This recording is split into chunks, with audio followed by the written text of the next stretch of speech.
ओम श्री सच्चिदानंद समर्थ सद्गुरु साईनाथ महाराज की जय। गुरुमध्ये स्थितं विश्वं विश्वमध्ये स्थितो गुरुः गुरुर्विश्वं न चान्योस्ति तस्मै श्री गुरवे नमः। तस्मै श्री गुरवे नमः। सदनिम्बवृक्षस्य मूलाधिवासा सुधास्राविणं तीक्तमप्यप्रियन्तं तरुणकल्पवृक्षाधिकं साधयन्तं नमामीश्वरं सद्गुरुं साईनाथं। नमामीश्वरं सद्गुरुं साईनाथं। नमामीश्वरं सद्गुरुं సాయినాథం। సాయి కృపతో, సాయి ప్రేరణతో, సాయి సన్నిధిలో ఏర్పాటు చేసుకున్న ఈ సత్సంగానికి చేసిన సాయి కుటుంబంలోని సహచర సభ్యులైన మీ ప్రతి ఒక్కరికిను, అలాగే ఈ సాయంత్రం మనందరికీ తమ సన్నిధిని ప్రసాదించి తమ స్మరణ చేసుకునే భాగ్యాన్ని ప్రసాదించిన సమర్థ సద్గురు సాయినాథుని దివ్య పాద పద్మాలకి నమస్కారం అండి। శ్రీ సాయిబాబా మనం గత 2 వీడియోల్లో కూడా సాయిబాబా వైభవం అనే అంశాన్ని దర్శించుకుంటూ ఉన్నాం। గురు పౌర్ణమి రోజు మనం షిరిడీలో ప్రారంభించుకున్నాం। ఆ రోజు ఒక భాగం చేసుకున్నాం, తర్వాత ఇంకో భాగం చేసుకున్నాం। బాబా గారిలో ఉండే ఆధ్యాత్మిక లేదా నిరాడంబరతే వారి ఆధ్యాత్మిక వైభవం అని చెప్పుకున్నాం। అలాగే 3వ అధ్యాయంలో ప్రస్తావించిన 8 గుణాలు బాబా గారి వైభవాన్ని మనకు తెలుపుతూ ఉన్నాయి। ఆ 8 ఏంటి అని అంటే, చైతన్య ఘనుడైన అల్లా మాలిక్ తప్ప ఏ ఇతర ధ్యానము లేనివారు, ఇది మనం దర్శించుకున్నాం। 2వ గుణం శాంత చిత్తులు, ఈ అంశాన్ని కూడా దర్శించుకున్నాం। 3వ అంశం ఏమి అపేక్షించని వారు, ఈ అంశాన్ని కూడా మనం దర్శించుకున్నాం। ఇక ఈరోజు 4వదైన సమభావం అనే అంశాన్ని దర్శించుకుందాం। దీని తర్వాత నిరహంభావం, ద్వంద్వాలకు అతీతం, మమకారానికి అతీతం, అపరిగ్రహం అనే ఇంకా 4 ఉంటాయి। ఇవన్నీ కూడా బాబా గారు స్ఫురింప చేసిన మేరకు మనం దర్శించుకుందాం। ఇప్పుడు బాబా గారిలో ప్రకటమైన సమభావాన్ని దర్శించుకుందాం। సమభావం పేరులోనే ఉంది, అందరి పట్ల ఒకే దృష్టి, అందరూ మానవుల పట్లే కాదు సమస్త జీవరాశి పట్ల ఒకే దృష్టి, సమభావం, అదే ప్రేమ। భగవంతుడిలో మాత్రమే ఉంటుంది ఈ అద్భుతమైనటువంటి గుణం, అందుకే దైవ గుణం సమభావం, ప్రేమ। సమస్త జీవరాశి పట్ల ఒకే భావం, తన లేదు మన లేదు, కులం లేదు మతం లేదు, దేశమా ప్రాంతమా దేనికి సంబంధమే లేదు। సమస్త జీవరాశి, మానవులే కాదు సమస్త జీవరాశి పట్ల ఒకే భావం। బాబా గారికి ముందు మనం మానవుల పట్ల ఎలా ఈ సమభావం ప్రకటమైందో చూద్దాం, తర్వాత ఇతర జీవరాశి పట్ల కూడా మనం దర్శించుకుందాం। మానవులలో అంటే వారి భక్తులలో సంసారుల పట్ల, సన్యాసుల పట్ల, కోటీశ్వరుల పట్ల, సామాన్యుల పట్ల, హిందువుల పట్ల, ముసల్మాన్ల పట్ల ఒకే భావాన్ని వారు ప్రదర్శించారు, ఒకే భావం కలిగి ఉన్నారంతే। ఒకరి పట్ల ఎక్కువ లేదు, ఇంకొకరి పట్ల తక్కువ లేదు, ఒకరిని ఆదరించింది లేదు, ఇంకొకరిని తిరస్కరించింది లేదు, అందరినీ సమదృష్టితో చూశారు। సంసారులైనటువంటి భక్తుల్లో ఉదాహరణకి భక్త మహల్సపతి, మనం మహల్సపతి గారి గురించి చాలా సార్లు ప్రస్తావించుకుంటూ ఉన్నాం। ఆయన మనలాంటి గృహస్థు, వారు బాబా గారిని తొలిసారిగా షిరిడీలో చూసినప్పుడే అనుకున్నారు బాబా గారిని ఈ 16 ఏళ్ళ కుర్రవాడిగా బాబా గారు అక్కడ మరి ప్రకటమయ్యారు కదా వేప చెట్టు కింద। కాబట్టి ఈ కుర్రవాడిని కనుక మనం గురువుగా మనం ఆశ్రయిస్తే ఈ అబ్బాయి ద్వారా మనం జ్ఞానాన్ని పొందవచ్చు అని ఆ షిరిడిలో ప్రకటమైన 16 ఏళ్ల ఆ బాలుడిలో జ్ఞానిని గుర్తించినటువంటి భక్తుడు మొట్టమొదటగా షిరిడి వాసి అయినటువంటి మహల్సపతి. సరే, మహల్సపతి గారిలో ఉన్నటువంటి చిన్న చిన్న బలహీనతల్ని బాబాగారు తొలగించారు. అంటే ఆయన లక్ష్యం జ్ఞానప్రాప్తి కదా, కాబట్టి ఆ లక్ష్యం వైపుకి మహల్సపతి గారిని నడిపించాలి అని అంటే అందులో ఉన్న అడ్డంకులన్నింటినీ బాబాగారు తొలగించారు. చివరికి మహల్సపతి గారు తాము దేహాన్ని ఎప్పుడు విడిచిపెట్టబోతున్నారో అని కూడా ఆయన ముందే చెప్పగలిగారు వాళ్ళ అబ్బాయికి వాళ్ళకి. అంతగా ఆయనలో వచ్చినటువంటి ఆధ్యాత్మిక పరిణతి. అలా బాబాగారు మహల్సపతి యొక్క లక్ష్యాన్ని సిద్ధింపచేశారు. ఆయన గృహస్థు. ఇక సన్యాస భక్తులను చూద్దాం. సోమదేవ స్వామి, వీరిని హరిద్వార స్వామి అని కూడా అంటారు. ఈయన హరిద్వార్లో ఉండేవారు. ఆయన ఒక పర్యాయం షిరిడికి రావటం జరిగింది. వీరి ప్రస్తావన మనకు సచ్చరిత్రలో 49వ అధ్యాయంలో వస్తుంది. ఆయన షిరిడికి వస్తారు. సరే, దీక్షిత్ గారి అన్నగారైనటువంటి రాజారాం దీక్షిత్ ద్వారా ఒక లేఖ రాయించుకున్నారు సీతారాం దీక్షిత్కి ఉద్దేశించి. ఇదో స్వామి గారు వస్తున్నారు షిరిడికి, వారికి బస ఆ ఏర్పాట్లు అవి చూసి బాబాగారి దర్శనాన్ని కలిగించండి అని ఆయన ఒక లేఖ రాశారు, పరిచయ లేఖ. ఈయన షిరిడి వస్తూ ఉన్నారు. కోపరగాం వచ్చారు, టాంగా ఎక్కారు, గోదావరి దాటారు. టాంగా ముందుకు వస్తూ ఉంది. ఇప్పటి మాదిరి కాదు కదా, కాస్త దూరం నుంచే మసీదు పైన జెండాలు కనబడ్డాయి. ఇంకా టాంగాల్లో కూడా ఉన్నటువంటి భక్తులు ఎంతో భక్తిగా ప్రేమగా ఆ జెండాలకి నమస్కరించుకున్నారు.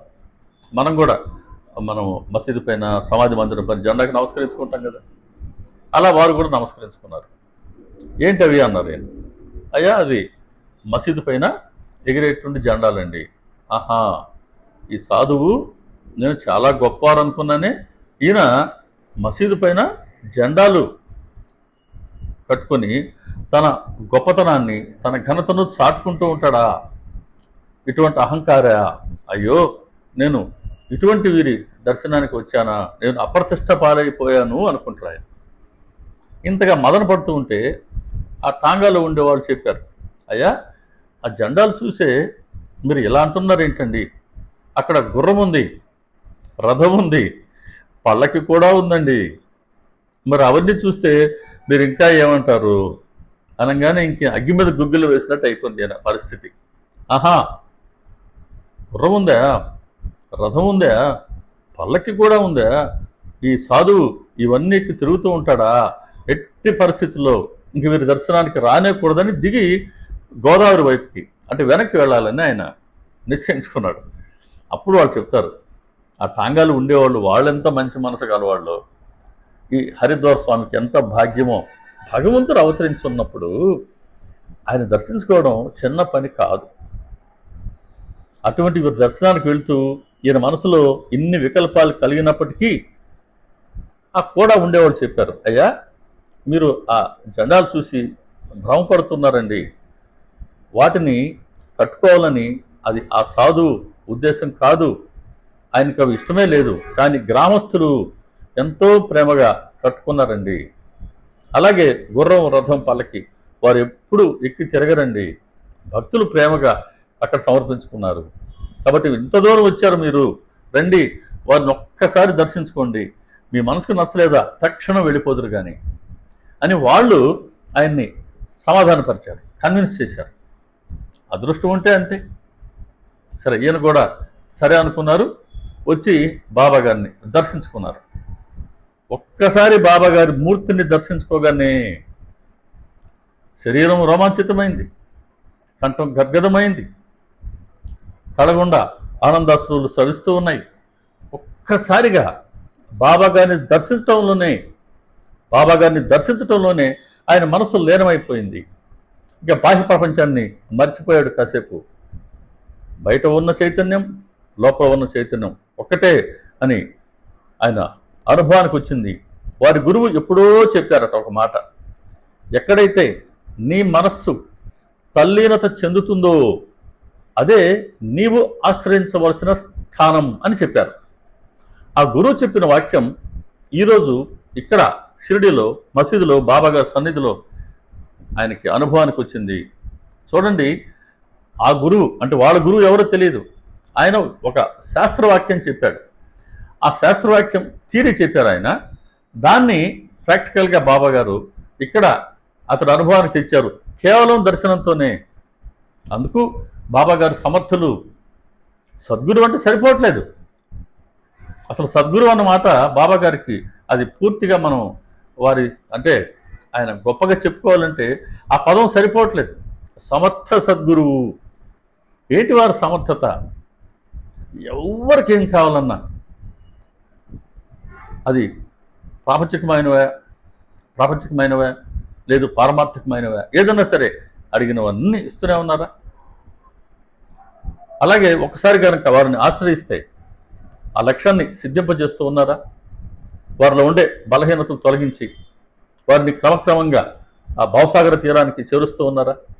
ఒక్కసారి కనుక వారిని ఆశ్రయిస్తే ఇక నైతికంగా పతనం కానివ్వరా? అట్ట పూర్తి బాధ్యత వహిస్తున్నారా? నీ పూర్తి బాధ్యత నాది, నీకెందుకు చింత అని అభయాన్ని ఇస్తున్నారా?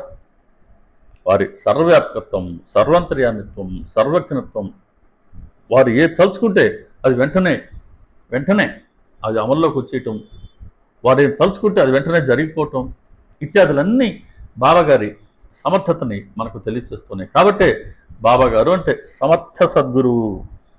అందుకే సమర్థ సద్గురు సాయినాథ్ మహారాజ్కి జై అంటే తృప్తిగా ఉంటుంది. సరే, ఇక్కడ సరే ఈయన మెట్లెక్కిపోతుంటారు, బాబాగారు కోపడతారు. అంటే దారి పొడుగున ఈ జెండాలు పైన కట్టుకుని తన ఉనికిని చాటుకునే ఈ సాధు దర్శనానికి రావాలా అన్నారు కదా. ఖబర్దార్, మసీదు మెట్లెక్కావంటే ఓ తిరిగి వెళ్ళిపో. జెండాలు కట్టుకుని తన గొప్పతనాన్ని చాటుకునే సాధువు దర్శనం చేసుకోవాలన్నా, మా గొప్పతనం ఏదో మా వద్ద ఉండని, నువ్వు తిరిగి మీ ఇంటికి వెళ్ళిపో. పైకెక్కావో ఖబర్దార్. ఎవరిని విడిచిపెట్టరండి. అంటే ఈయన మాట్లాడిన మాటలు ఎక్కడో మాట్లాడిన మాటలన్నీ దారి పొడవున ఈయన మాట్లాడిన మాటలన్నీ బాబాగారు ఈయన చూడంగానే చెప్పేశారు. అనేక సార్లు మనం చేశాను. బాబాగారి మిషన్, వారి పనితనం ఎగ్జాక్ట్లీ ఇదే. తొలిసారి వారి దర్శనానికి వచ్చిన ప్రతి ఒక్కరికి నమ్మకం లేని వారైతే నమ్మకాన్ని కలిగిస్తారు, నమ్మకం ఉన్నవారు అయితే, విశ్వాసం ఉన్నవారైతే విశ్వాసాన్ని కుదిరిస్తారు, భక్తి శ్రద్ధలు ఉన్నవారైతే ఆ భక్తి శ్రద్ధను ఇంకా పెంచుతారు. ఇదే వారి శైలి. ఇప్పుడు ఈయన తొలిసారి వచ్చారు కదా, కాబట్టి ఈయనకి ముందు తమ పట్ల నమ్మకాన్ని కలిగించాలి. అదిగో దారి పొడవున మాట్లాడుతూ వచ్చిన మాటలన్నీ, అతని మనసులో ఉన్న భావాలన్నీ బాబాగారు తెలియచేశారు. అంటే నేను ఎక్కడో లేను, నేను నీ అంతర్యామిని అని తెలియచేశారు. సరే, బాబాగారు కోప్పడ్డా ఈయన ఆ బాబాగారి దర్శనంతోనే ఆయన అంతటి అనుభవాన్ని పొందారు కదా, కళ్యాణం అయిపోయారు కదా. తర్వాత బాబాగారు వద్దకు వెళ్ళారు, బాబాగారి దర్శనం చేసుకున్నారు. బాబాగారి పాదాల వద్దే ఆయన స్థిరపడ్డారు. హరిద్వార్ స్వామిగా చక్కటి ప్రసిద్ధి కూడా ఆయన పొందారు. ఇలా ఆ సన్యాసి భక్తుడు వస్తే కూడా అతడికి తమ పట్ల కొన్ని సందేహాలు, అపోహలు కలిగినప్పటికీ అవి తొలగించి అతడి మనసును స్థిరీకరించి తమ పాదాల చెంతనే స్థిరపరచుకున్నారు. అలా గృహస్థ అయినటువంటి మాల్సపతికి, సన్యాసి అయినటువంటి సోమదేవ స్వామికి ఇరువురికి ఆయన శ్రేయస్సునే కలిగించారు. ఇక ధనికుడు, సామాన్యుడు, ఈ ఇద్దరిలో వారి సమభావాన్ని చూద్దాం. కోటీశ్వరుడైనటువంటి బుట్టి, బాపుసాహెబ్ బుట్టి, గోపాలరావు బుట్టి మన సమాధి మందిరాన్ని కట్టించారే, ఆయన ఎటువంటి సేవ ఇచ్చారో బాబాగారు ఆయనకి. ఆయన అప్పట్లో కోటీశ్వరుడు అండి. 1900 సంవత్సరంలో అప్పట్లో కోటీశ్వరులు ఆయన నాగపూర్ నివాసి. ఆయన తాజుద్దీన్ బాబా గారి దర్శనార్థం వెళ్తే ఆయన చెప్పారు, నీ గురువు నీకోసం షిరిడీలో ఎదురు చూస్తూ ఉన్నారు, నువ్వు వెంటనే షిరిడీకి వెళ్ళు. ఆయన షిరిడీకి వచ్చారు. అందుకే బాబా గారిని సకల సాధు స్వరూపుడు అని అంటాం. మహాత్ములు ఎవరు పరస్పరం అభిన్నులేనండి, ఎవరు వేరు కారు. తాజుద్దీన్ బాబా గారు తన భక్తుడైనటువంటి బుట్టిని షిరిడీకి పంపారు. సరే, బుట్టి గారు షిరిడీకి వచ్చారు. బాబాగారి దర్శనంతో చాలా ఆనందాన్ని పొందారు. కుటుంబంతో సహా ఆయన బాబాగారి సేవలో ఉండేవారు. ఆయనకి ఒక ఆలోచన వచ్చింది. షిరిడీలోనే స్థలాన్ని కొనుక్కొని ఇక్కడే ఒక భవనాన్ని నిర్మించుకుందాం, ఇక్కడే ఉందాం, బాబాగారిని సేవించుకుందాం అని ఒక ఆలోచన వచ్చింది. అప్పట్లో ఉన్నది సాఠేవాడ ఉండింది, దీక్షిత్ వాడ ఉండేది. సరే, ఈ దీక్షిత్ వాడలో మేడపైన నిద్రిస్తూ ఉన్నారు బుటీను శ్యామ మాధవరావు. ఇద్దరు నిద్రిస్తున్నారు ఒక రాత్రి. ముందు బుట్టికి ఒక స్వప్నం వచ్చింది. స్వప్నంలో బాబాగారు చెప్పారు, ఎలాగూ ఒక భవనాన్ని నిర్మించాలనుకుంటున్నావు కదా, భవనంతో పాటుగా నువ్వు మందిరాన్ని నిర్మించు అన్నారు అని ఆజ్ఞాపించారు. మెలకు వచ్చింది బుట్టికి. బాబాగారి ఆజ్ఞ గుర్తుకు తెచ్చుకున్నారు. భవనం కట్టాలనుకుంటూ ఉన్నావు, భవనంతో పాటుగా ఒక మందిరాన్ని కూడా నిర్మించు. బాబాగారి ఆజ్ఞ ఏంటి ఇలా ఇచ్చారు అనుకుంటున్నారు. అదే సమయంలో పక్కనే ఉన్న మాధవరావు, అదే మన శ్యామ, ఆయన నిద్రలో ఏడుస్తున్నారు. ఏడుస్తుంటే తట్టి లేపారు ఈయన. శ్యామ, శ్యామ లేండి, ఎందుకు ఏడుస్తున్నారండి? ఆయన కూడా లేచి కూర్చున్నారు. అయ్యా, స్వప్నంలో బాబాగారు దర్శనమిచ్చారు. ఇదిగో భవనాన్ని, దేవాలయాన్ని నిర్మించు, నేను అందులో ఉండి అందరి మనోభిష్టాలను తీర్చుతాను అని చెప్పారండి. ప్రేమగా బాబాగారి పలుకులు విని నాలో కూడా ఆ ప్రేమ ఆపుకోలేకపోతున్నాను. నా ప్రేమని ఇదిగో ఈ ఆశ్రువుల గుండా నేను తెలుపుకుంటున్నానండి అని బాబాగారు ఎంత ప్రేమగా చెప్పారో అని ప్రేమకి ఈయన కూడా ఏడుస్తూ ఆనందాశ్రువులు స్రవిస్తూ ఉన్నాయి శ్యామ కళ్ళగుండా. గమనించండి, ఇద్దరికి ఒకే ఆజ్ఞ, ఒకే సమయం, ఒకే ప్రదేశం, ఒకటే ఆజ్ఞ, కానీ ఇద్దరి ఆర్థిక స్థితిగతులు వేరు. బుట్టి గారేమో ఆ రోజుల్లోనే కోటీశ్వరుడు. ఆయన భవనాన్ని నిర్మించగల సమర్థులు, దాంతోపాటుగా మందిరాన్ని కూడా నిర్మించగల సమర్థులు, ఆ స్తోమత ఉంది. కానీ శ్యామ ఒక సాధారణమైనటువంటి ఒక ఉద్యోగి, ఒక ప్రభుత్వ ఉపాధ్యాయుడు, మరాఠీ ప్రాథమిక పాఠశాల ఉపాధ్యాయుడు, ఎలిమెంటరీ స్కూల్ టీచర్. ఏదో సుఖంగా బ్రతుకుతాడు అంతే. ఆర్థికంగా ఏమి స్థితి లేదు ఇంత పెద్ద సేవ చేయాలంటే. కానీ ఇద్దరికి ఒకే ఆజ్ఞ, ఒకే సేవ ఇచ్చారు. మరి ఆర్థికంగా బుట్టి గారు అన్ని ఏర్పాటు చేయాలి. ఈ పని అమలు చేయాలంటే ఇక్కడ ఇతరత్ర సేవ అంతా శ్యామ చేయాలి. అలా ఇద్దరికి ఒకే ఆజ్ఞ ఇచ్చారు. ఇద్దరికి ఒకటే ఆజ్ఞ అయింది. వెళ్ళి బాబాగారిని, దీక్షిత్ గారిని కూడా తీసుకెళ్ళి ఒక భవనం ఇలా కట్టాలి అనే ఒక నమూనాని మనసులో అనుకుని వెళ్ళి బాబాగారిని అడిగారు. బాబాగారు దానికి అనుమతినిచ్చారు. అలా ఈ సమాజ మందిరం ఎప్పుడైతే మనం ఇప్పుడు ఏ ప్రదేశంలో అయితే మనం వెళ్ళి వారిని దర్శించుకుంటున్నామో బాబాగారి మూర్తిని, ఆ మందిర నిర్మాణానికి ఆ రోజు ఆ స్వప్నం ద్వారా బాబాగారు బీజం వేశారు. అదే ఈరోజు మన సమాజ మందిరం. ఆ బూటి గారు ఎంత అదృష్టవంతుడండి. ఎంతోమంది కోటీశ్వరులు అప్పుడు ఉండుండొచ్చు, ఇప్పుడు ఉన్నారు. కానీ భగవంతుడికి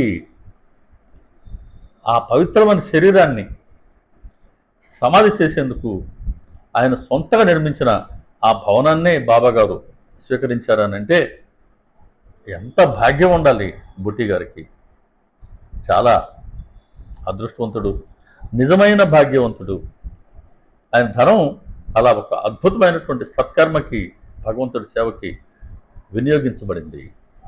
అలా కోటీశ్వరుడు, సామాన్యుడు ఇద్దరి పట్ల సమభావం. ఇక హిందువులు, ముసల్మాన్లు, ఇదే కదా సమస్య అంతా.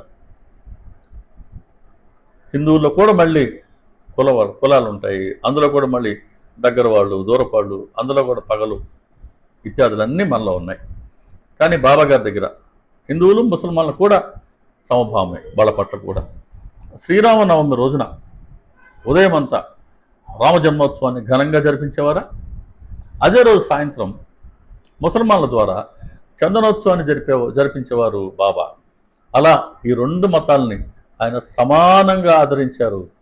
ఎక్కువ లేదు, తక్కువ లేదు. అదే హిందూ అనుకుంటే ముసల్మాన్లాగా కనపడ్డారు, ముసల్మాన్ అనుకుంటే హిందువులాగా కనపడ్డారు. అటు హిందువు, ముసల్మాను రెండు కానటువంటి రెండు అయినటువంటి ఒక విలక్షణమైన అవతారం బాబా గారిది. అందుకే పరిపూర్ణ అవతారం బాబా గారిది. అంశ అవతారాలు వేరు, కానీ బాబా గారిది పరిపూర్ణ అవతారం. అట్లా హిందువుల పట్ల ముసలాంల పట్ల సమభావాన్ని బాబా గారు వ్యక్తపరిచేవారు. ఇక సమస్త జీవరాశి పట్ల సమభావం అంటే బాబా గారు చెప్తారు 3వ అధ్యాయంలో, ఒక మధ్యాహ్నం హారతి అయిపోయి భక్తులందరూ ఇంకా భోజనానికి బయలుదేరబోతుండగా ఆయన చెప్పారనమాట. సత్యనారాయణ గారు అయితే బాబా గారి అమృత వచనాలని చెప్పినట్టుగా ఉంది ఆ గ్రంథంలో. బాబా గారు చెప్తారు, మీరు ఎక్కడున్నా ఏం చేస్తున్నా మీ చర్యలన్నీ నాకు వెంటనే తెలుస్తూ ఉంటాయి అని సదా గుర్తుపెట్టుకోండి. ఇలా తెలియచేస్తున్నా, నేను మీ హృదయాలలో ఉండేవాడిని. ఇలా నేను మీ అందరికీ స్వామిని. ఈ సృష్టిలో అన్ని ప్రాణుల్లోనూ నేనే వ్యాపించి నిండి మిగిలి ఉన్నాను. ఈ సృష్టికి సృష్టికర్త పరమేశ్వరుడైతే సూత్రధారినై నేను నడిపిస్తూ ఉన్నాను. సకల ప్రాణులకు తల్లిని, త్రిగుణాలకు సామ్యావస్థను, మీ ఇంద్రియ చాలకుణ్ణి నేనే, సృష్టి స్థితి లయ కారకుణ్ణి నేనే. నన్ను గుర్తుంచుకుంటే ఎటువంటి బాధ ఉండదు. నన్ను మరచిపోతే మాయ కొరడాతో కొడుతుంది మిమ్మల్ని. ఈ సమస్త సృష్టి కూడా నా యొక్క స్వరూపమే. అంటే చీమ అనండి, దోమ అనండి, క్రిమి కీటకం, రాజు పేద, చరాచరాలు, ఇవన్నీ కలిపి నా యొక్క స్వరూపం అని బాబా గారు అక్కడ అద్భుతంగా తాము ఎవరో అక్కడ స్పష్టం చేశారు. నేను మీ అందరికీ స్వామిని, సమస్త ప్రాణుల్లోనూ నేనే వ్యాపించి నిండి మిగిలి ఉన్నాను. సకల ప్రాణులకు తల్లిని, తల్లి పాత్ర ఆయన తీసుకున్నారు. తల్లి సాధారణంగా బిడ్డల ఆకలి తీరుస్తుంది.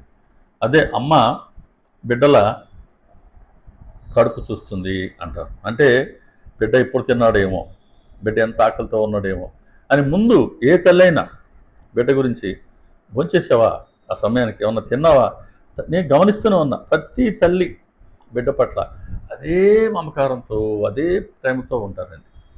ఆయన సకల ప్రాణులకు తల్లిని అన్నారు కదా. ఇక ప్రాణుల ఆకలిని సాయి తల్లి ఎలా తీర్చిందో చూడండి. ఒక పర్యాయం పురందరయ్య షిరిడిలో ఉన్నారు. గురువారం చావడు ఉత్సవం జరుగుతుంది కదా. ఆయన ఆ పల్లకిని సిద్ధం చేస్తున్నారు. పల్లకి పెట్టి దానికి ఇంకా పూలు పూలహారాలు పెడతారు కదా, ఆ ఏర్పాట్లు ఆయన చేస్తున్నారు. మధ్యాహ్నం అయింది. ఈయన బాబా గారు జనరల్గా తొలిసారిగా ఇటువంటి కార్యక్రమం ప్రారంభించేటప్పుడు ఆయన అంగీకరించరు. కాబట్టి పురందరే భావం ఏంటి అని అంటే, తను పని చేస్తున్నాడు, మధ్యాహ్నం భోజన సమయం అయింది, తను కనుక భోజనానికి వెళ్తే బాబా గారు వచ్చి ఇప్పుడు దాకా చేసిన ఏర్పాట్లన్నీ ఆయన చంద్రవందర చేసేస్తారు. కాబట్టి ఎట్టి పరిస్థితుల్లో తాను ఈ పని పూర్తి చేయాలి అని భోజనానికి పోకుండా ఈ పని మీదనే ఉన్నారు. ఆయన ఆ పని చేస్తూనే ఉన్నారు. పురందరే మంచి భక్తుడు బాబా గారికి. బాబా గారేమో మధ్యాహ్నం అయిపోయింది, అందరూ భోజనానికి వెళ్తున్నారు, వీడు భోజనానికి పోడేంటి అని ఆయన కోపం వస్తుంది. తిడుతున్నాడు, ఇష్టానుసారం తిడుతున్నాడు. ఇటు తిరుగుతాడు, అటు తిరుగుతాడు, ఉరుముతాడు, కొట్టబోతాడు. ఏమి చేసినా పురందరే కదలట్లేదు. ఇక చివరికి బాబాగారే, అరే వెళ్ళి భోంచేసి రారా అని ప్రేమగా చెప్తారండి. తల్లి ప్రేమ బాబాగారిలోనే కనబడుతుంది. అరే వెళ్ళి భోజనం చేసి రారా అన్నారు. పురందరే అంటాడు, నేను భోజనానికి వెళ్తాను బాబా, మరి మీరు ఇవన్నీ చేసిన ఏర్పాట్లన్నీ మీరు చంద్రవందలు చేయరా, నాకు మాటిస్తారా? మీరు మాటిస్తే నేను భోజనానికి వెళ్ళొస్తాను. మరి ఇప్పుడు బిడ్డ భోంచేయాలి, అది ముఖ్యం. బాబా గారు సరే నేనేం చేయను, పోయి భోంచేసి రాబో అంటారు. ప్రతిసారి భక్తుడినే గెలిపిస్తూ భగవంతుడు గెలుస్తూ ఉంటారండి. ఆయన భక్తిని గెలిపిస్తూనే ఉంటారు. భక్తి అంటే ఎంత ఇష్టమో. సరే, పురందరే బయలుదేరాడు. పురందరే వైపు బాబా చూస్తూ ఉంటారు. పురందరే 4 అడుగులు వేసి మళ్ళీ వెనక్కి తిరిగి చూసొచ్చి పరిగెత్తుకుంటూ వచ్చి బాబాగారి పాదాలపై పడిపోతారు. బాబా, మా పట్ల మీకెంత ప్రేమ బాబా. మరి తల్లి లాంటి ప్రేమ ఎందరు చూపిస్తారు? ఎవరు చూపిస్తారు? ఒక్క గురువు మాత్రమే చూపిస్తారు. తల్లి 9 మాసాలు మోసి బిడ్డని బయట ప్రపంచంలోకి తీసుకొస్తుంది. కానీ గురుమాత మన మనస్సుని బయట ప్రపంచంలో నుంచి అంతర్ముఖం చేస్తుంది. తల్లి ఈ ఒక్క జన్మకి, అమ్మకి రుణపడి ఉంటాం మనం. ఈ ఒక్క జన్మకే తల్లికి మనకు మధ్యలో ఉండే ఈ రుణానుబంధం. కానీ గురువు ఎన్ని జన్మలకైనా ఆ రుణానుబంధం తెగదు. కాబట్టి నిజమైన తల్లి గురుమాతే. కాబట్టి పురందరే అంతగా ఏడ్చేస్తాడు ఆయన. బాబా, మీకు ఎంత ప్రేమ మేమంటే అని వెళ్ళారు. ఆయన భోంచేసి వచ్చారు. ఆ రోజు చావడి కార్యక్రమం బాబాగారు చక్కగా జరిపించారు. అలా పురందరే తల్లికి ఒకసారి చెప్తారు బాబాగారు. పురందరే గురించి తెలియచేస్తూ, అమ్మా, వీడు అన్నం తినకుండా 600 సంవత్సరాల నుంచి, వీడు అన్నం తినకముందే నేను ఎప్పుడు కూడా ఒక్క మెతికైనా తినలేదమ్మా. అంటే 600 సంవత్సరాల నుంచి పురందరే తినిన తర్వాతే బాబాగారు భోంచేసేవారట. 600 సంవత్సరాల నుంచి.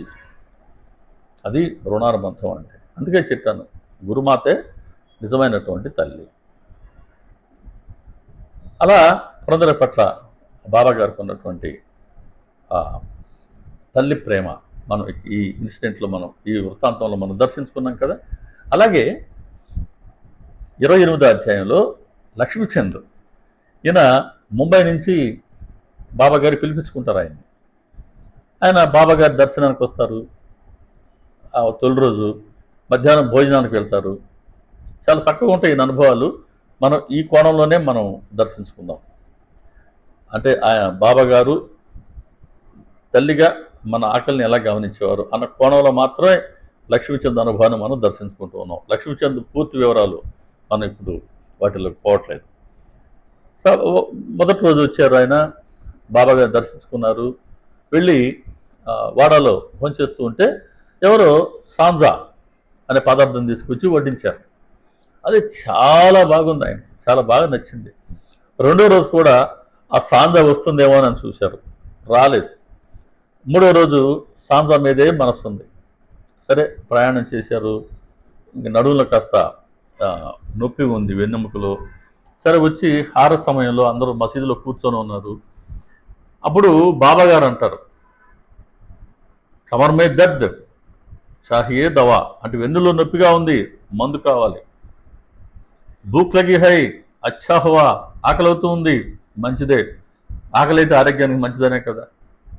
భూక్ లగి హై అచ్చా హువా, కమర్ మే దర్ద్ చాహియే దవా, అబ్ సాంజాకి చల్తీ హై హవా, కరో సవర్ హారతి.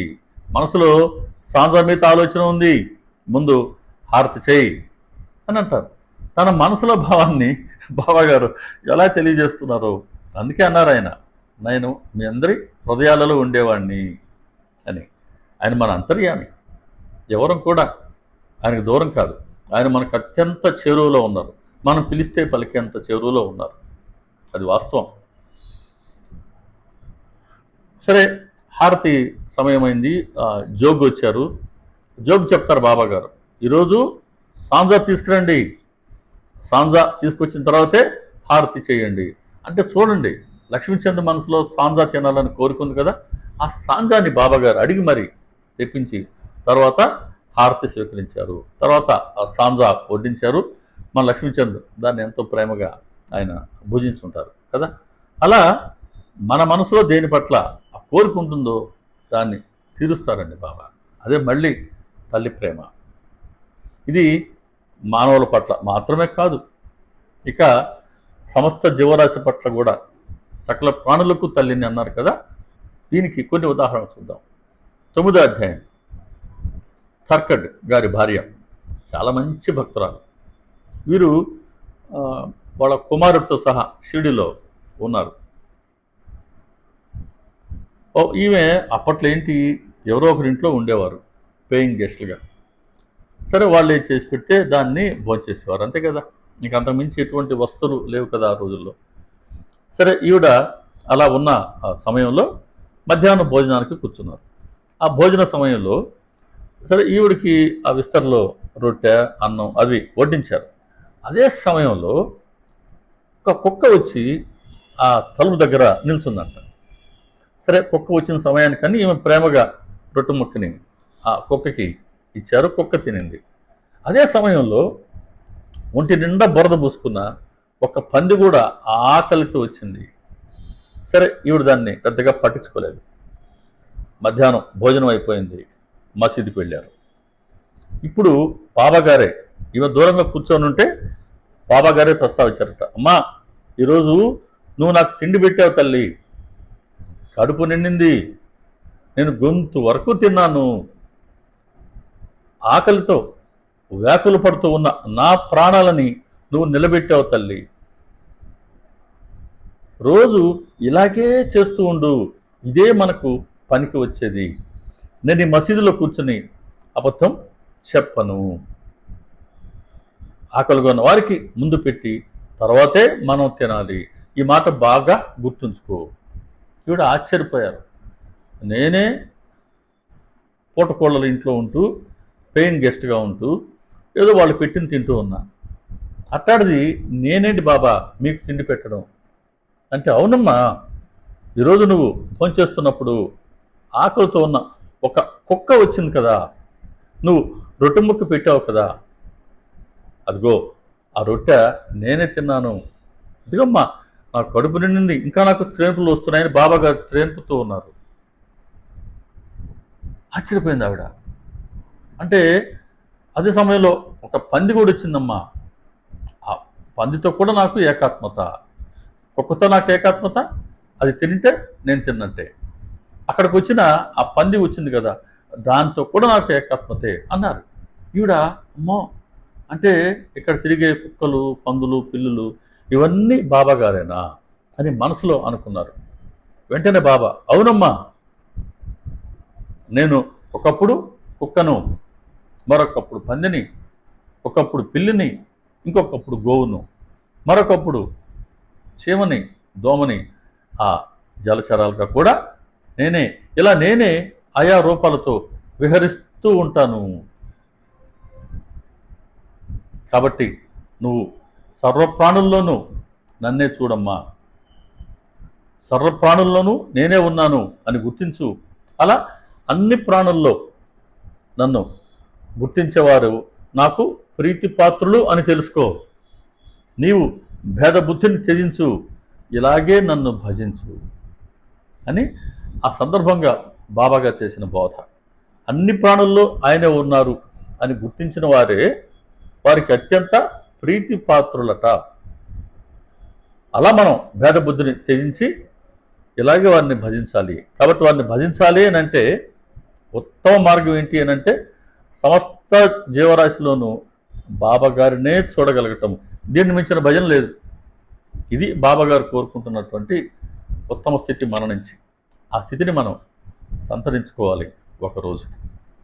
అలా ఆ కుక్క ఆకలి తీరితే అది తన ఆకలి తీరినట్టుగా బాబా గారు చెప్పారు. ఇంకో పర్యాయం లక్ష్మీబాయి షిండే మనకు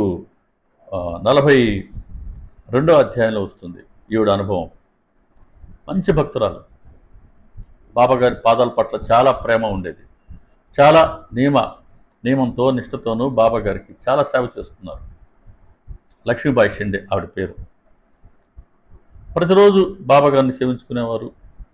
బాబాగారి పట్ల ఎంత భక్తి అనంటే సాయంత్రం అయితే ఇంకా భక్తులందరూ, అంటే బాబాగారు విహరించి మసీదుకు రాగానే ఇక అందరూ భక్తులు వెళ్ళిపోయేవాళ్ళు. తిరిగి తెల్లవారిన తర్వాతే భక్తులు వారి దర్శనం కోసం వచ్చేవారు మసీద్కి. కానీ ముగ్గురికి మాత్రం రాత్రిపూట కూడా ఎటువంటి నిషేధము లేదు, మసీదులోకి రావచ్చు పోవచ్చు. ఆ ముగ్గురు ఎవరంటే మాధవసపతి గారు, దాదా కేల్కర్, మూడవ వారు స్త్రీ అయినప్పటికీ లక్ష్మీబాయి షిండే. అంతటి మంచి బాబాగారి సేవకురాలు అమ్మ. ఈవిడ బాబాగారికి ప్రతిరోజు మధ్యాహ్నం భోజనం వాళ్ళకి రొట్టె కూర పంపేదట. అది ఎలా జరిగిందంటే, ఒకరోజు సాయంత్రం బాబాగారు ఆ పెట్టుగోడకి ఆయన ఛాతీ నాంచి ఇలా ఇలా చూస్తూ నిల్చో ఉన్నారు. అక్కడ తాత్యపాట్లు కూడా ఉన్నారంట. అదే సమయంలో లక్ష్మీబాయి షిండే బాబాగారి వద్దకు వచ్చారు. బాబాగారికి పాద నమస్కారం చేశారు. అప్పుడు బాబా చెప్పారట, లక్ష్మి నాకు ఆకలిగా ఉంది అన్నారు. అయ్యో బాబా, నేను ఇప్పుడే వెళ్ళి రొట్టె కూర పట్టుకొస్తానని ఆవిడ త్వరగా ఇంటికి వెళ్ళి రొట్టె కూర పచ్చడి విస్తరలు తీసుకొచ్చి బాబాగారికి సమర్పించింది. బాబాగారు ఏం చేశారు, ఆ విస్తర మొత్తాన్ని అక్కడే ఉన్న ఒక కుక్క ముందు ఉంచారు. కుక్క ఆవురారం తింటూ ఉంది. ఇక లక్ష్మీబాయి షిండేకి మనసులో కొద్దిగా బాధ వేసింది. అయ్యో బాబా, మీరు ఆకలి అన్నారు, నేను వెళ్ళి పరుగున వెళ్ళి ఇవన్నీ చేసి తీసుకొచ్చాను, ఒక్క మొక్కైనా మీరు తీసుకోకుండా, మీరు తినకుండా మొత్తం విస్తరణ అంతా ఆ కుక్కకే ఇచ్చారే, ఏంటి బాబా అంటే బాబా చెప్తారు, లక్ష్మి బాధపడవద్దు వ్యర్థంగా, ప్రాణులన్నిటికీ ఆకలి ఒక్కటే. ఆ కుక్కకి ఆకలి ఉంది ప్రాణి కాబట్టి, కానీ మూగజీవి నాకు ఆకలిగా ఉంది అని చెప్పలేదు. కానీ నేనైతే చెప్పగలను కదా, కాబట్టి నేను చెప్పాను. కానీ ఆకలి మాత్రం ఒకటే కదా. ఒక్క మాట గుర్తుపెట్టుకో అన్నారు బాబాగారు. ఆకలితో ప్రాణాలు విలవిలలాడుతూ వ్యాకులు పడే వారికి అన్నదానం చేస్తే అది నా నోటికి అందించినట్లే అని తెలుసుకో. ఈ నా వచనం సర్వత్రా ప్రమాణం. కాబట్టి ఆకలితో విలవిలలాడుతూ వ్యాకులు పడే వారికి అన్నదానం చేస్తే అది బాబాగారి నోటికి అందించినట్లే అని బాబాగారు చెప్తున్నారు. అలా ఆ కుక్క ఆకలిని ఆయన తీర్చారు. కుక్క ఆకలిని వారు ఎలా గ్రహించారు? అందుకే సమస్త జీవరాశి పట్ల తల్లి ప్రేమ అటువంటిది. అందరిలోనూ అన్ని జీవరాశుల్లోనూ ఉన్నటువంటి చైతన్యం వారే. కాబట్టి బాబాగారు ఆ కుక్క ఆకలి తీర్చారు. అలా మానవుల పట్లే కాదు, సమస్త జీవరాశి పట్ల కూడా వారికి అదే తల్లి ప్రేమ అక్కడ మనకు కనబడుతూ ఉంది. ఇదే మాదిరి వెంకయ్య స్వామి గారు, భగవాన్ వెంకయ్య స్వామి గారు, మన గొలగమూడి స్వామి వారు కూడా మధ్యాహ్నం భోజన సమయం అప్పుడు సేవకుడిని అడిగేవారంట, అయ్యా అందరూ భోంచేశారా చూసిరాబో. ఆ సేవకుడు వెళ్ళి అందరినీ కనుక్కొని వచ్చేవారు. భోంచేశారు స్వామి, ఇంక మీరు భోంచేయండి. ఆయన జావ త్రాగేవారట. కాసేపు ఆగి మళ్ళీ అడిగేవారట, అయ్యా అందరూ భోజనం చేశారా వెళ్ళి చూసిరాబో. మళ్ళీ పోయి వచ్చేవారు. స్వామి అందరూ భోంచేశారు, మీరు జావ తీసుకోండి స్వామి. మళ్ళీ కాసేపు ఉండి మళ్ళీ అడిగేవారట, నాయన అందరూ భోజనం చేశారా చూసిరాబో. చూసొచ్చి అందరూ చేశారు, ఇక మీరే స్వీకరించండి జావా అంటే అప్పుడు ఆయన స్వీకరించేవారు. అలా మహాత్ములందరికీ ఇదే తల్లి ప్రేమ తన బిడ్డల పట్ల. అందరూ ఆకలి తీరాకే ఆయన జావ స్వీకరించేవారు. బాబాగారు కూడా భిక్షకు వెళ్ళి వచ్చేవారు. ఆ భిక్షలో రొట్టె, సాంబారు, మజ్జిగ లాంటివి అన్నం పెట్టేవాడు కదా, అవన్నీ ముద్దలు చేసి కొలంబాల్లో ఉంచేవారు. ఆ సమయంలో, ఆ మధ్యాహ్న సమయంలో, భోజన సమయంలో గుడ్డివారు, దీనులు, కుంటివారు, మసీదులు పనిచేసేవారు వీళ్ళందరూ కొన్ని ముద్దలు తీసుకుని తినేవారు. ఇక అక్కడ ఉండే కుక్కలో పిల్లులో వచ్చి మూతులు పెట్టి అవి ఆ కొలంబలో తినేవి. ఆయన దేన్ని ఆపేవారు. కాకులు కూడా వచ్చి తినేవట, వేటిని ఆయన ఆపేవారు కాదు. అవన్నీ తినిన తర్వాత మిగిలి ఉంటేనే బాబాగారు ఆ భిక్షాన్నం స్వీకరించేవారు. అలాగే రమణ మహర్షి గారు, వారి సమభావాన్ని చూడండి. అసలు వారైతే కోతిని కానీ పిల్లిని కానీ అది ఇది అనరు, వారు వారు అనే అంటారు. ఒకసారి మహర్షి గారు భోజనం చేస్తున్నారు, అందరికీ వడ్డన జరుగుతూ ఉంది. వారు విస్తరలో వడ్డించారు. ఆయన భోజనం ప్రారంభించారు. ఒక కోతి వచ్చి ఆయన ముందు కూర్చుంది. సరే, ఆయన ఎంత అదృష్టం, భగవాను ముద్ద తీసి కోతికి ఇచ్చారట తినమని. కోతి ఏం చేసింది తెలుసా, మహర్షి గారి శప మీద చెల్లని కొట్టిందంట. ఎంత అదృష్టం, భగవంతుడు చేతితో ఇచ్చారు. కోతి కొట్టిందట ఆయన. ఆహా, మీకు కోపం వచ్చిందండి, సరే. అంటే ఎంగిలి పెట్టాను కదా అని మీకు కోపం వచ్చిందా, సరే సరే అని కూర్చోమని ఒక విస్తర తెప్పించి ఆ విస్తరలో ప్రత్యేకంగా అక్కడ కోతికి వడ్డించారట. అప్పుడు తినిందట. కాబట్టి చూడండి, ఒక అతిథిలాగే వారు వీరు ఆయన కోతిని ఆయన ఎంతో గౌరవించారు. ఇంకో సందర్భంలో ఒక విదేశీ మహిళ వచ్చింది, భోజనంలో కూర్చో ఉన్నారు. ఆవిడకి కాళ్ళు అంటే వాళ్ళు మనలాగా ఇలా భోంచేష్టం నేల మీద కూర్చొని ఒక ఆసనంలో కూర్చోరు కదా, కాళ్ళు కాస్త చాపుకొని కూర్చున్నారట. ఆ కాళ్ళు మడిచి కూర్చునే అలవాటు లేక, లేదా కాళ్ళకి ఏదైనా వ్యాధి ఉందేమో తెలియదు. ఆ వడ్డించి ఆయన కోప్పడ్డాడంట. ఏంటమ్మా సరిగ్గా కూర్చో, ఇటైతే వడ్డించిన అన్నాడంట. అప్పటికే భగవాన్ గారికి కూడా కీళ్ల వ్యాధి వచ్చింది. ఆయన కూడా కాస్త కాలు మడవలేని స్థితిలో ఉన్నారు. మరి ఆవిడ్ని కోప్పడ్డాడు కదా ఈ వడ్డించే సేవకుడు.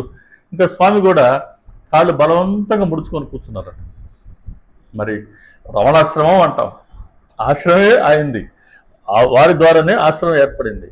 ఆయనే చూడు ఆవిడని అంటున్నారు కాళ్ళు చాపి కూర్చుంటే భోజనం పెట్టనని, మరి నేను ఎలా చాపి కూర్చుంటాను అని ఆయన కాళ్ళు బలవంతంగా ఆయన ముడుచుకొని కూర్చున్నారు, నొప్పి ఉన్నప్పటికీ. ఇది గమనించాడు సేవకుడు. అయ్యో భగవాన్ మీరు ఇలా కాళ్ళు ముడుచుకున్నారేంటి, మీకు నొప్పి కదా అయ్యా, నువ్వు ఆవిడకి చెప్పావు కదా, మీరు వారికి చెప్పారు కదండి, అదే మాట నాకు కూడా వర్తిస్తుంది కదండి. ఇది సమభావం. రామకృష్ణ పరమహంస గారు వారికి చివరి రోజుల్లో గొంతులో క్యాన్సర్ వచ్చింది. వారు ఏమీ తినలేకపోయేవారు. చివరిలో కనీసం పాయసం ఒక 2 స్పూనులు కూడా తినలేని పరిస్థితికి వచ్చేసింది. మన వివేకానంద స్వామి గారు, ఇతరత్ర ఈ సన్యాసిషులందరూ వారి సన్నిధిలో ఉన్నారు. వీరందరూ అడిగారట, స్వామి మీరు రోజు అమ్మతో మాట్లాడతారు కదా, కాబట్టి ఆహారం మీరు సరిగ్గా స్వీకరించేలాగా ఆ గొంతు క్యాన్సర్ని తొలగించమని అమ్మను మీరు అడగవచ్చు కదా, అమ్మని అడగచ్చు కదా మీరు అని వీళ్ళందరూ అడిగారట. అందరూ అడిగితే సరే అని కాసేపు కళ్ళు మూసుకున్నారట. ఆయన తర్వాత చెప్పారట, నేను అడిగాను నాయన, అమ్మని అడిగాను. అప్పుడు అమ్మ అన్నారట, వీళ్ళందరి గొంతులతో లేదా వీళ్ళందరి నోళ్ళతో తింటున్నది నువ్వు కాదా అన్నారయ్యా, అందుకని నేను అమ్మని అడగను. వీళ్ళందరూ అడగమన్నారు కాబట్టి అడిగాను, కానీ అమ్మ ఇలా చెప్పింది అంటే వీళ్ళందరూ స్వీకరిస్తున్నారు కదా, అది నేను స్వీకరించినట్లే కదా అన్నారు. అలా బిడ్డలు స్వీకరిస్తే తల్లి స్వీకరించినట్లే కదా. అలా ఈ మహాత్ములందరికీ ఆ బిడ్డల పట్ల ఇటువంటి తల్లి ప్రేమ ఉంటుంది. అలా తల్లి ప్రేమను చూపించారు బాబాగారు. ఇక బాబాగారు చెప్పింది, ఈ సకల సృష్టి కూడా నా యొక్క స్వరూపం అన్నారు ఆయన. అంటే చీమ, దోమ, క్రిమి, కీటకము, రాజు, పేద, స్థావర జంగమాలు అన్నీ కూడా ఆయన స్వరూపంలో భాగాలే. ఇవన్నీ కలిసి ఆయన స్వరూపం. దీనికి ఒక 2 ఉదాహరణలు చూద్దాం మనం. హంసరాజు అని బాబాగారు వద్దకు ఒక భక్తుడు వచ్చి ఉండేవారు. మాల్సపతి గారికి ఈయన ఏదో కొంత సహాయం చేయబోయాడు. అంటే మాల్సపతి గారు చాలా పేద స్థితిలో ఉన్నారు కదా అని. దాన్ని బాబాగారు ఒప్పుకోలేదు కదా. మాల్సపతి గారి చేతిలో ఆయన డబ్బులు పెడతారు హంసరాజు. మాల్సపతి గారు చెప్తారు, బాబాగారు తీసుకోమంటే తీసుకుంటానండి అంటారు. వెళ్ళి బాబాగారు ముందు ఇస్తారు. హంసరాజు కూడా వెళ్ళి బాబాని అడుగుతారు, బాబా మీరు ఎవరు మాల్సపతికి? ప్రతిరోజు ఎంతోమందికి బాబాగారు దానం చేస్తూనే ఉన్నారు కదా, మొన్న కూడా చెప్పుకున్నాం మనం. ఆమెన దగ్గర నుంచి 2 రూపాయలు, ఆమెన దగ్గర నుంచి వాళ్ళ అమ్మకి జమిలీకి 3 రూపాయల దగ్గర నుంచి తాత్యా పాటిల్కి, దాదా కేల్కర్కి, చివరికి బడే బాబాకి 50 రూపాయలు ఇచ్చేవారు కదా నిత్యం రోజు. ఎప్పుడు కూడా మాల్సపతి గారికి ఆయన 1 రూపాయి కూడా ఇవ్వలేదు. మాల్సపతి కూడా బాబాగారిని అడగలేదు, ఇంట్లో పస్తులు ఉంటూ ఉన్నప్పటికీ.